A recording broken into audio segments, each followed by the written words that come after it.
Hey guys, check out this view.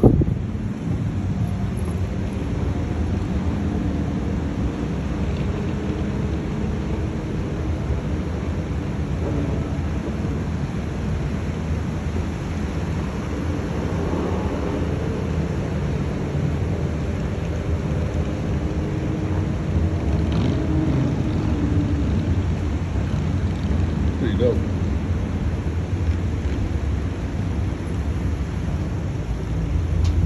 Just wanted to share with you a little bit of that. It's pretty nice all the way around.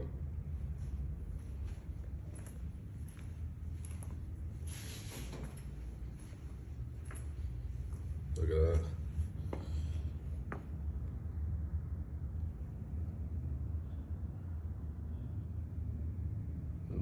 All right.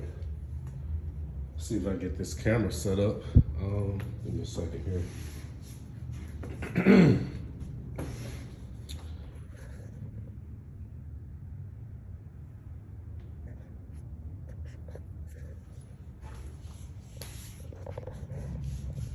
All right, let me give me a second there.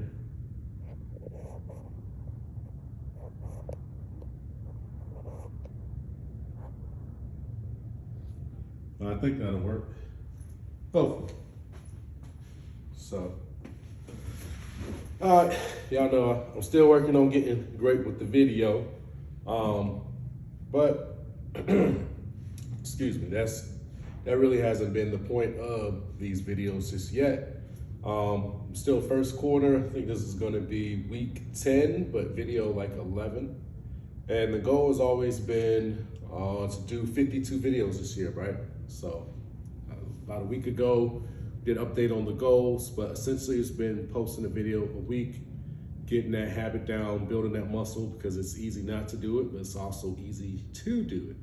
So along with that, I did purchase my first iPad stand or iPhone stand, but now I've got to train myself to take it with me everywhere I go because, yeah, I just got to make a mental note to start bringing that with me wherever I go. So give me a second here. I think I want this to be a little more like that. Okay, there we go. I think that's, yeah, I think that's a little better. So anyways, with that being said, today I want to talk about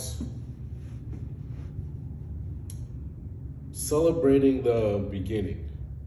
So this comes from, I see a lot of times on social media, I see people post things like, you know, yay, finally got my real estate license, or, you know, just graduated college, or got your cosmetology license, whatever it is. And I would say in my opinion, there's two ways to look at it, right? So for one, yeah, you should commend yourself for completing something, right? Because it's a thought initially, there's a process, and you complete that process to get the license or to get the degree, right? But oftentimes I find that, or at least in my opinion, we celebrate a little too much. Hold on a second.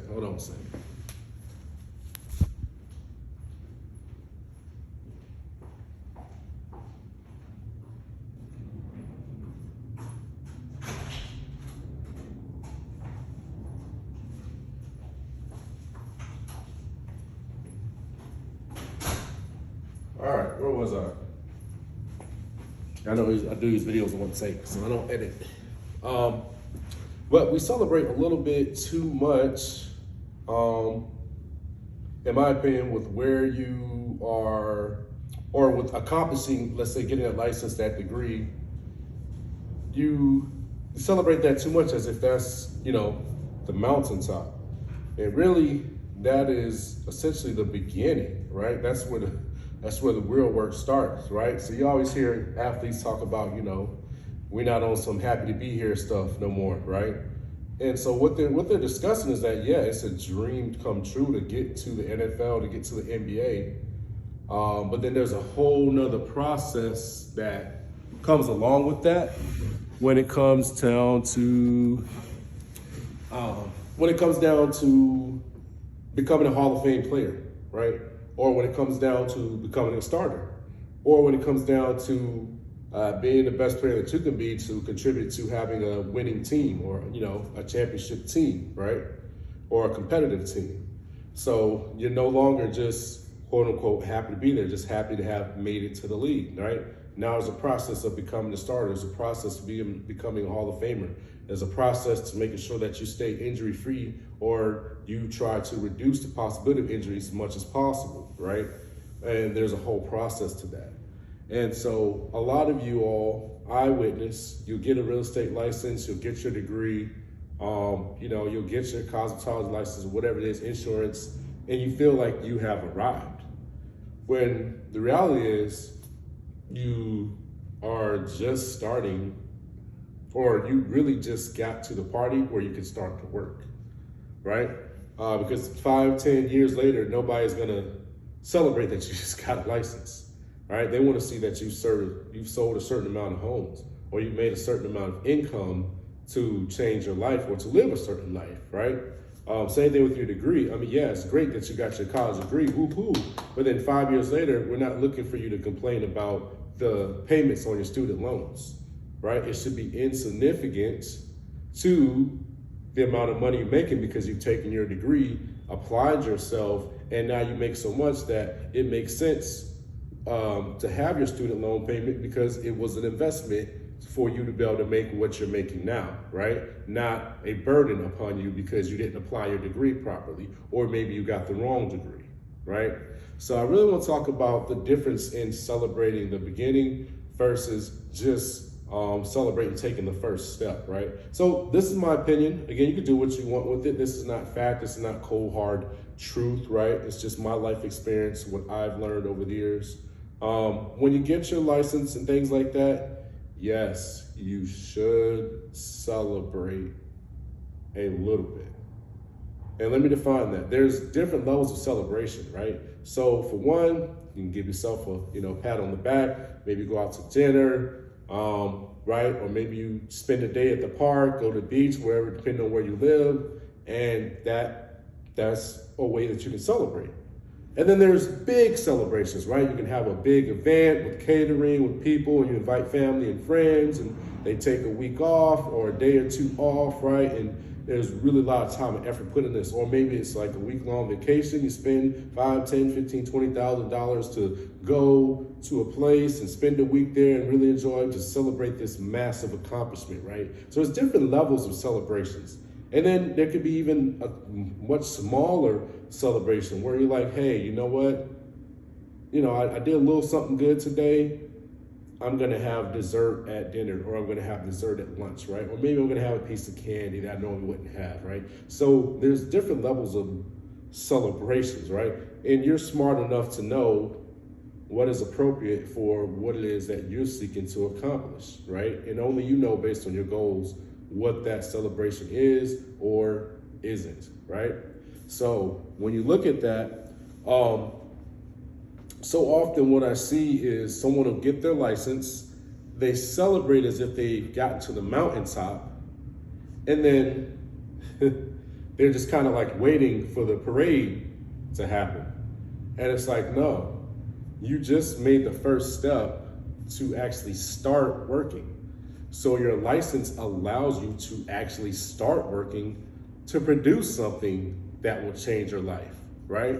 So your degree allows you to get an entry-level position in most cases to start your career to actually make the income or the amount of money that you think you want to make, or to start climbing the corporate ladder, right? It doesn't mean that you've arrived at the top of the ladder.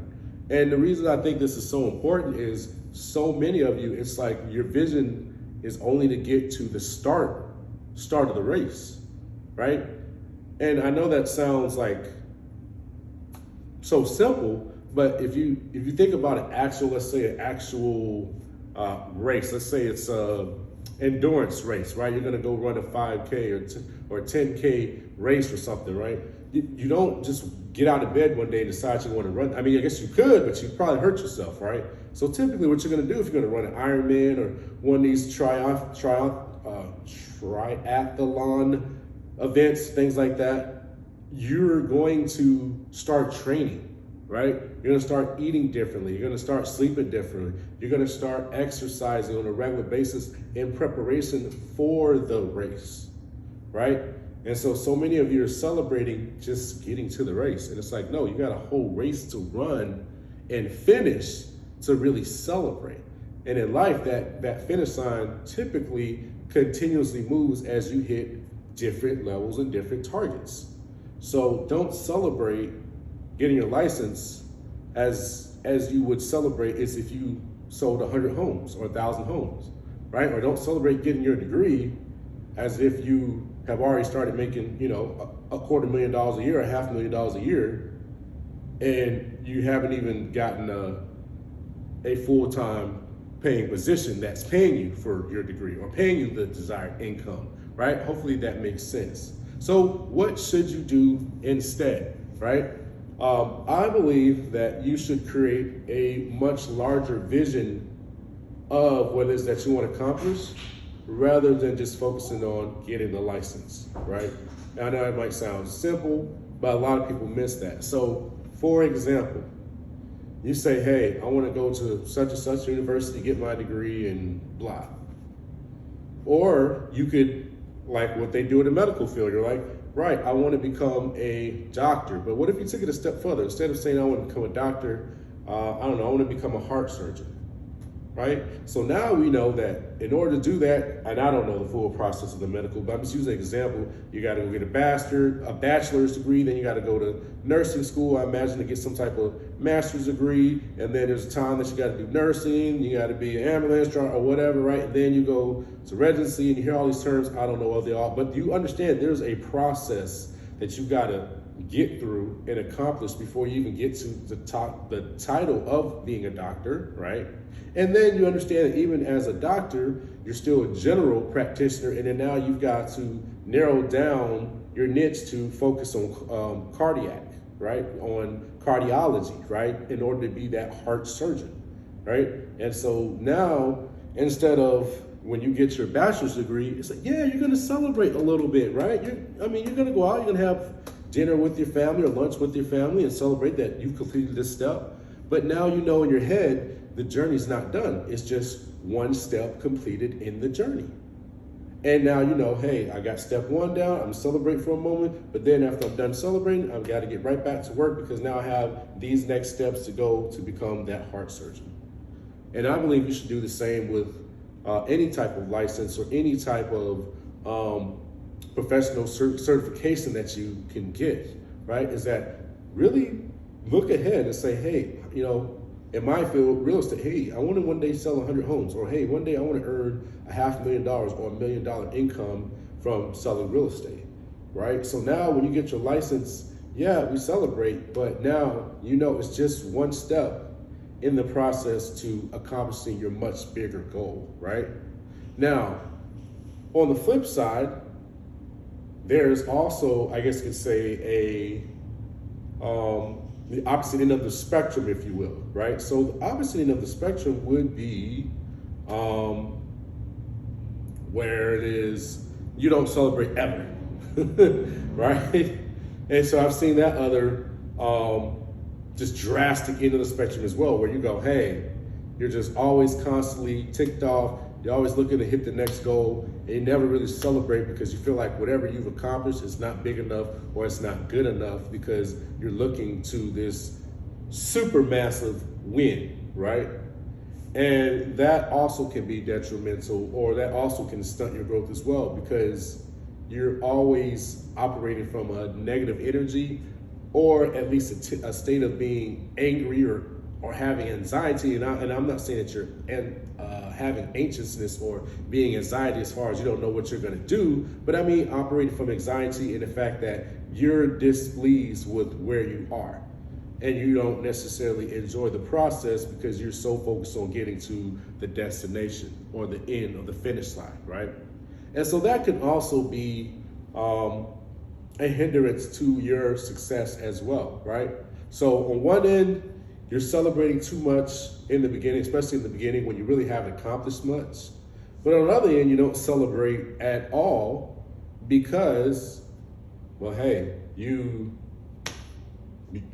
just haven't done anything, right? Yeah, you're like, I got my degree. Everybody's got a degree, right? So, I mean, what's there to celebrate? It's time to get to work. In my opinion, I believe there should be a small celebration, but appropriate based on what it is that you accomplished. So no, I'm not telling you, hey, when you get your degree, when you get your license, you get this professional certification, that you shouldn't acknowledge it at all. You just put your head down, put your nose to the grindstone, keep working. No, I'm not telling you that. But at the same time, I'm just telling you, don't celebrate as if you climbed Mount Everest when really you just reached base camp, right? And if you don't understand the references, look it up, because I promise you, base camp is a long way from the top of Mount Everest, right? But it is a journey just to get to base camp. So that could be the other detriment. And why is all of this important? Because really what I have found in my journey to success and lessons I've learned from other successful people is that the way you think, the way you perceive reality has a lot to do with how you will behave in reality. So basically the way you look at things is going to determine how you act, how you respond. And so to achieve a very high level of success, there are some common responses that you see from very successful people, So one of those things is as you're achieving or as you're pursuing a high level of success, and of course on my channel, we focus primarily on earning a high income, we do celebrate the little wins along the way, right? So let's say your goal is to earn $500,000, right? Well, if you have been following what I've been teaching, you'll know that I'm not going to tell you to set a goal for, let's say, 2024 to earn $500,000. I mean, that could be the big goal, but I'm going to tell you to break it down, right? So I'm going to say, what is the math on that? Yeah, I think it's $125,000 a quarter, right? So if we break that down to every 3 months, you should be earning roughly $125K or close to that, right? And then if you want to break that even down further, we can say by month. So what is that per month? Not quite 50, not 30, 40. So a little over 40K per month is what you should be earning, thereabouts, right? So every month, you should be clearing 40K at a minimum to hit your goal of 50K, or sorry, not 50K, but 500,000 at the end of the year, right? So if January, February, you cleared 70, 80K, kudos, right? Celebrate a little bit, right? Now, obviously you haven't hit the target of $500,000 yet, but you're on target, you're on pace, right? And so it's good to celebrate, again, a little bit, what's appropriate. We're not saying to take a week-long vacation unless that's what you plan, right? Unless that's what you put in your schedule, then yeah, you can do that. But hey, maybe you could take a weekend, or maybe take a 3-day weekend, go see a show, go to the beach, go do whatever you do to relax or recuperate or whatever, recharge, and then boom, get back to work. Because hey, the first 2 months or maybe the first quarter, you did hit 125 or 130K. You're like, hey, I'm on track to hitting my goals for the year, right? And then boom, as soon as you take that 3-day or 1 week vacation or whatever it is, now we know, hey, I'm gonna get back, I'm gonna hit the goal again, right? And then when I look up, if I keep at this, then by the end of the year, I should be pretty darn close to $500,000, or maybe I will have exceeded $500,000, right? Which was really great, right? But you focused on that process, but you also celebrated the little wins along the way, right? But you didn't celebrate in the first quarter as if you had won the championship, right? You just realize that, hey, we're celebrating that we made it to the playoffs. So hopefully that makes sense to you guys, right? So just want to kind of wrap that up with saying, hey, be careful with celebrating too much too soon, all right? So now with that, I just want to talk, I don't want to say freely, because I always feel like I talk freely with you guys, but just want to share some things that's with you on my mind, because usually I have structure with my videos as far as being on a specific topic or wanting to talk to you about a certain thing. But I wanted to show you guys today the views where I'm staying at, and just wanted to give you a different, I guess you could say, environments that I'm recording in, but just wanted to show you something different. With my channel, I am exploring because I'm a very private person. So, excuse me, very private person. So typically I do not show lifestyle at all. But you guys know with social media, it's becoming very clear and apparent that, hey, you know, lifestyle is what people appreciate. And I think sometimes they will not appreciate the message unless they see the lifestyle, or at least get a little glimpse of it, right? And so this is my first step in showing you just a little bit of a lifestyle, showing you a little bit of things differently, because again, this channel is focused on those of you that want to earn a high income. And one of the things that I would recommend to you is staying at places that are outside of your comfort zone. So what do I mean by that? It is literally called exposure, right? And there's different opinions, there's different thoughts and schools of thoughts on it, right? My opinion, my belief is that exposure is very important, because there are a lot of things that are kind of pie in the sky, but when you have touched them, when you have met someone that it's a reality for, or you befriend someone that it's a reality for, then it really changes the game. So what I mean by that, let's say your dream car is a Rolls Royce, right? And I don't have one, but a Rolls Royce is $400,000 car, right? And you go, oh my gosh, I mean, like, wow, one day, someday, it would be nice to just be able to drive one of those things or ride in one, right? Let alone own one, right? Like, oh my gosh, that would just be a dream come true, right? Well, that's one line of thinking, and there's nothing wrong with that. That's where, you know, most of us start. However, if you had, let's say, 2 or 3 friends, and I do mean friends, people that you go out to eat with, or let's say you play video games with, or you go to the park and walk around with, whatever it is that you do, that you interact with, you know, however you do with your friends. And let's just say 1 or 2 of them already own a Rolls Royce, right? They show up to the lunch with their Rolls Royce, or they show up to the park with their Rolls Royce, right? Now you're gonna have a totally different perspective than you would if you didn't know anyone that owned it, right? Because now it's reality. You're like, wow, my friend owns one, 2 of my friends own one, right? So that's one thing, is proximity to success. The other thing is, let's say going to the dealership, right? Now, I know for a lot of people that could be uncomfortable, right? You're like, oh my gosh, I know I'm not gonna buy this car. I can't even afford to buy the car. I can't even put the down payment on it just yet. You know, what the heck would I be doing at the dealership? They're gonna kick me out. No, they're not. I recommend go in there.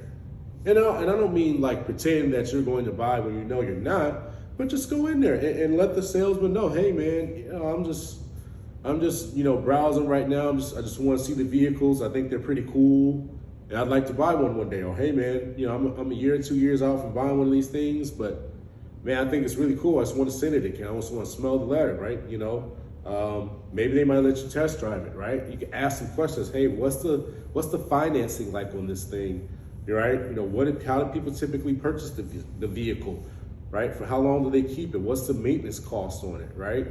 So that will kind of bring it from one day, someday, to now it'll bring it down to reality. Like, wow, now it's almost like you're putting pen to paper, that you can look at this thing and go, man, I think I can put a plan together. Or maybe you don't know the plan yet, but you just know the numbers. Now you go, okay, instead of it just being a $500,000 car you never afford, you go, okay, well now it's $500,000.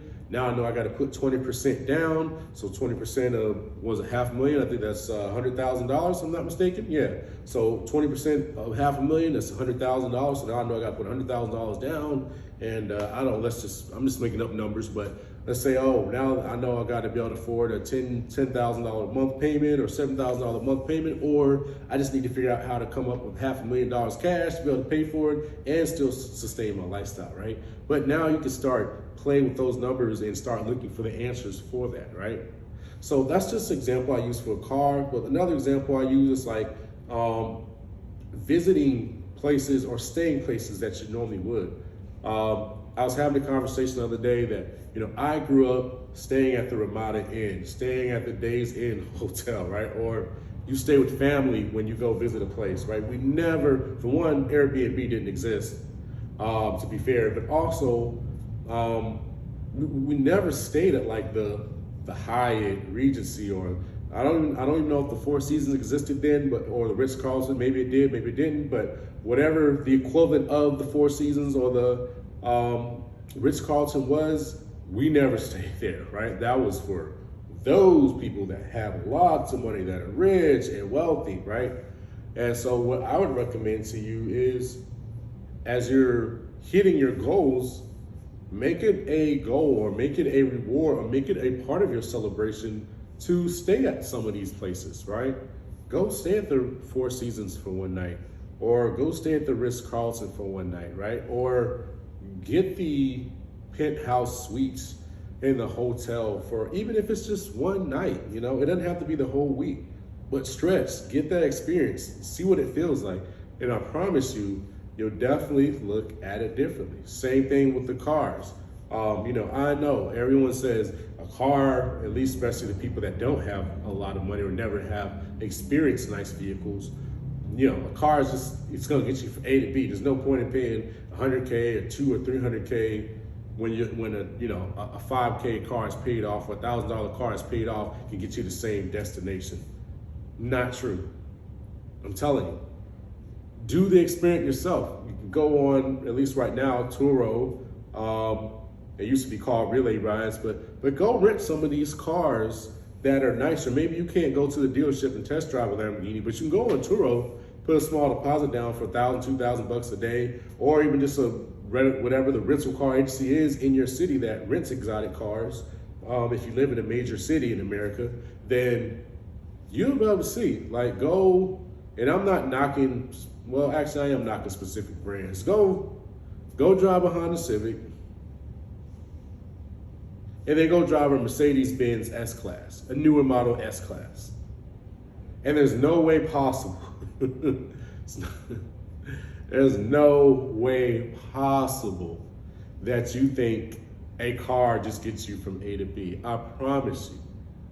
One's gonna have massaging seats, right? It's gonna have 15 different ways for you to adjust the seat. It's gonna have heated and cooled seats, heated and cooled steering wheel, right? It's gonna play a piano intro or saxophone intro when you open the car door, right? And it's gonna play that same outro when you shut the car off, right? And it's got a perfume diffuser in the car so it can smell like roses or potpourri or whatever scent that you so desire, right? And it's got accent and mood lighting for at night, so you can have the vehicle inside looking purple or white or blue or green, right? And then you've got this beautiful sunroof, right, that extends the length of the vehicle, right?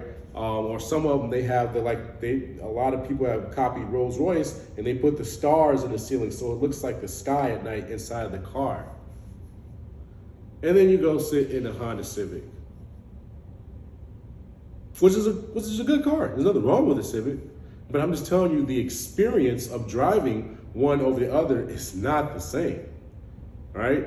You go to accelerate on the highway, one, the car is stretching, you can hear the engine struggling. The other one, just smooth acceleration. You get on there, you get up the highway speeds, no problem. You go to pass somebody and you can pass, you can really pass them, right? It's not a struggle, right? You go up a mountain and you step on the gas to get up to 65, 70 miles an hour. You don't watch the speedometer go backwards, right? You can actually see it accelerate, right? So it's a totally different experience. And maybe that may be what you want. Maybe that may not be what you want, right? But I would say experience them, experiment, try these things, because it's what I would call exposure. And again, this is my opinion. I'm not saying this is fact, but what I believe to be true is that most of us, if we have more financial resources, we would splurge on something. Now, it may not be that same something for everyone. For one person, it might be golf. For somebody else, it might be football. For somebody else, it might be cars. For somebody else, it might be a house. For somebody else, it might be feeding, 100 hungry kids, or somebody else, it might be, single mothers on welfare, and they would, give money to those people, right? But whatever it is, from what I have witnessed and experienced, at least in my life, the majority of people have something that they would splurge money on if they had more of it. Most people just wouldn't do the same. If you gave most people $100 million a day, I would argue that 95% of them would spend that money on something. Not all of it, and I'm not saying they would be unwise, but there is something that is important enough to them or worthy enough to them that they would part ways with that money to either enjoy an experience or in their opinion to improve the life living experience of someone else, or a combination of both, right? So as much as you can in your routes of high incomes, as you hit little targets, I think it's vital that you expose yourself to different experiences that you wouldn't get otherwise. And especially those that cost a little more, dinners, right? It's one thing to go to Chili's, it's one thing to go to Olive Garden, it's one thing to go to Outback. It's another thing to go to Ruth Chris or, a Capital Grill, some of these little higher end steakhouses or restaurants, right? Where there's a dress code, right? There's a certain decorum in there, right? There's a certain ambiance in there that the dining experience is a little bit different than if you just went to Applebee's, And the food is a different quality. If you get steak at Applebee's, you get steak at a Morton's, or if you get steak at a DK's or whatever, you're going to notice that there's a difference in the quality of the steak, of the meat that is presented to you, for sure. And you're also going to notice a difference in just the overall decorum, the overall atmosphere of the restaurant, right? So you're going to feel different. Valet parking is another thing, right? It's just a different experience where you can pull up, hand someone your keys, they park your car, you don't have to worry about searching for parking. It's all these little things that I believe that exposure, it also helps you, one, make it a reality. You go, wow, somebody actually lives like this, so wow, this is how it feels to live like this. But also, it kind of helps motivate you because you go, man, I really liked dining here, or I really liked staying there, or I really liked driving this type of vehicle. I want that. So now when you're putting in the work, it's not as hard because you've experienced what it is that you want to live or be able to do. And so now it's not as much of a sacrifice because you've been exposed, right? And then the other part of exposure is it makes it a reality for you in that you no longer feel like it's something that's impossible for you, right? When you experienced it, right? So I believe exposure is very powerful. And so that's why I just wanted to give you all an example, where I'm staying at right now, to show you some of the views, right? Because one of my standards is I love places that have views. Living in Hawaii for 10 years, I've just got accustomed to views, right? So that's just my standard, right? That may not necessarily be yours, but it's something that I enjoy, and I just found that the energy in an environment where there's nice views, it's just better than one without it, right? So therefore, I don't say vibrating, but I'm operating from a better energy, a higher frequency, and I'm just overall happier because you got great views, And that's not to say that you can't have the same problems in life, but it's a little bit nicer when you can go out and you can watch the sunset on your balcony, right? Or you can watch the sunrise on your balcony, right? Or you can see the drama of the clouds and the weather formations throughout the day, right? It's really cool. It's a really neat experience. And I promise you, once you experience it, I would say majority of you will never really want to go back to living without a view. I can almost guarantee you, right? But again, that causes you to produce more and to be willing to do what it takes to get a higher income, because now you've been exposed to a certain thing, you don't want to go back, right? So I would say exposure is very important, right? So that was something that I also wanted to share. Again, like I said, that's why I showed you some of the views of the video today, and that's why I have this pretty cool background. At least to me, again, I think it's pretty cool. So want to thank you guys for supporting the channel up to this point. I appreciate it if you gave comments. I'm starting to notice that a few of you have subscribed. I thank you for that. Also, you're starting to watch the videos. I'm seeing the views go up, which I really appreciate. And but I really want to see your your comments, your feedback. thumbs up or even thumbs down the videos, right? Because this is something that I'm going to do long term. Again, at a minimum, I'm going to make 52 total videos this year. So I've got about another 42 to 43 videos to go. I'm only 10 in. So there's a journey that's going to happen this year. But also I'm looking to improve the quality of the videos, the editing, right? And I want to make sure that I'm giving content that can help you on your journey to earning a high income, right? Because a lot of times, what I've witnessed on social media is that people always give you the beginning and the end. Kind of like I always say, like, if you look at the Rocky movies, there's a challenge put out. Then for maybe 5 or maybe even 10 minutes, we hear an awesome Rocky soundtrack and we see him do all the work in 10 minutes and then boom, he's at the championship. And that's not really how life works, right?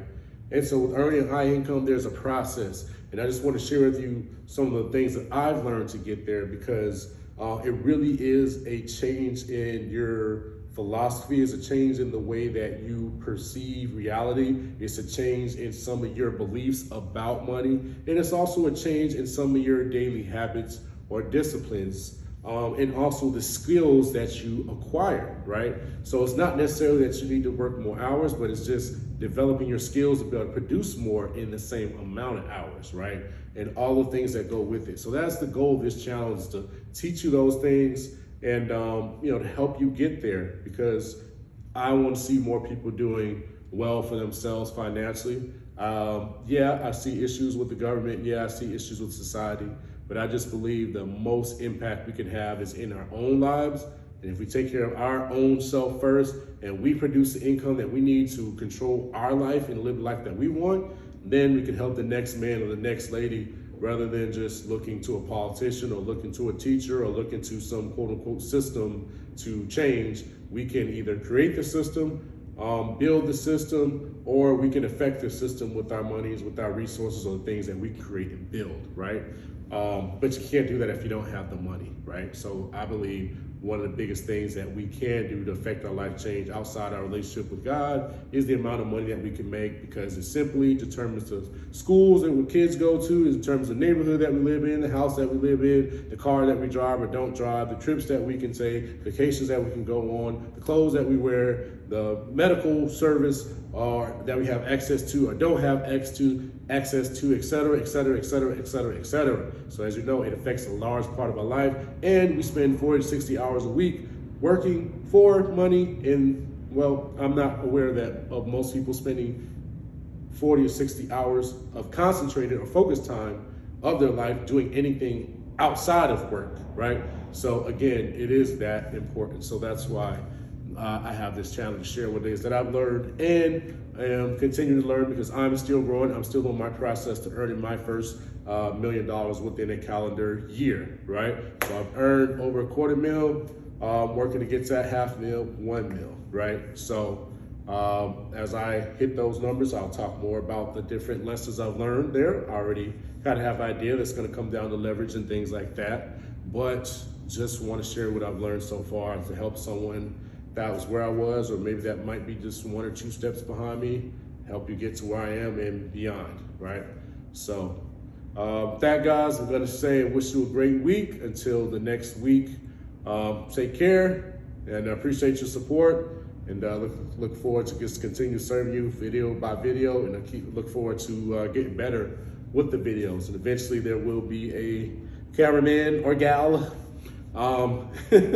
behind the cameras, so these videos will get better. But for now, again, I'm showing you all from video 1 that hey, it's not about being sexy in the beginning, it's not about having the best in the beginning. It's literally about getting started and sticking to your process, sticking to your plan, and being committed to it regardless of the results, right? And so I can tell you all, some of the videos had 0 views in the beginning, still no comments, but I'm just seeing a little bit of progress, right? A little bit. I'm seeing a couple more views, right? And so I'm sticking to it regardless of anyone watches or if 100,000 people watch, right? Because I committed to that process of, hey, producing every single week. And that's changing me as well, because it's it's forcing me to become more of a producer rather than just a consumer of entertainment or a consumer of podcasts or books, right? But it's also forcing me to produce and to think about others, right? Which is another key principle in becoming a high income earner and being more valuable to society, where you can earn more income, right? Is providing a service or product that others want, not just yourself, right? So your favorite entertainer, they're providing entertainment that you desire. That's why they get paid what they get paid, right? Because a lot of people appreciate the entertainment that they provide, right? Your favorite athlete, again, even though they're an athlete, they're still providing entertainment. A lot of people appreciate how good LeBron can play basketball. A lot of people appreciate how good Steph Curry can shoot a basketball. So therefore, that's why they can earn what they earn, right? So it's all about the exchange of value. And with this channel, I'm working on improving my exchange of value, and at least maybe later on it might show up monetarily, but at least in the beginning, it's gonna show up in more views and more subscribers, right? And more engagement from you all. So that's what I'm judging it on. But again, right now, I'm not committed on any specific results. I'm just committed on producing and getting better at producing the videos and giving you better and better content week in and week out. All right, so guys, until next week, take care. We'll see you then. And actually, let me give you a little last glimpse of these great views out here. I don't know, I'm a big fan of the ocean. So ocean and city views, it's definitely at nighttime, you know, you can see the city lights as well.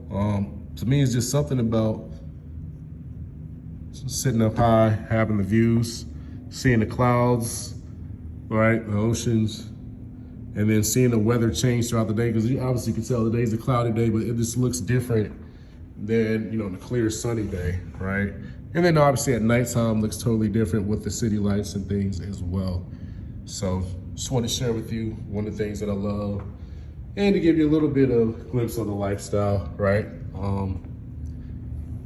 Because I'm a very private individual, so I usually don't like to share anything about what I am doing, you know, the house that I have or don't have, you know, condos I have, don't have, cars that I drive, own, don't own, rent, etc., where I'm traveling to, where I'm traveling from. I usually don't like to share those things. I just feel that that's, you know, if you're in my life, then you know, and if you're not in my life, you don't know. But media nowadays has, I'm not gonna say made it a requirement, but for my personal goals, it's becoming evident that, you know, I'm gonna need to share a little bit of those things. So this is the start of me sharing and kind of peeling back the layers of the onion, or just sharing a little bit more of what's going on behind the curtains. Look at that, and that's so cool. You can actually park your car on the beach. It's something that used to be very common in a lot of beaches. You don't see it as much anymore, depending on where you're at, but